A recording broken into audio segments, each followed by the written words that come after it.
It's day 25 of my 30 days challenge, trying to gain my confidence in speaking in front of camera. I know it's been so long nung huling nag-video ako. Sobrang na-busy lang talaga ako. So today, I'm currently here at Venice and I think this is my fourth time speaking in public places. So I'll be showing you guys kung saan ako kakain. I've been looking for Vietnamese food. So we will try here at Pho.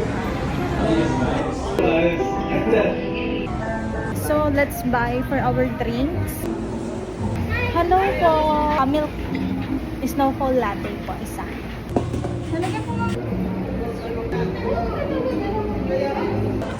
So, ganito yung view ko habang kumakain or umiinom. Yan. Our last errand for today is magpapawax tayo. And we're done for today's video. Thank you guys for watching. Bye!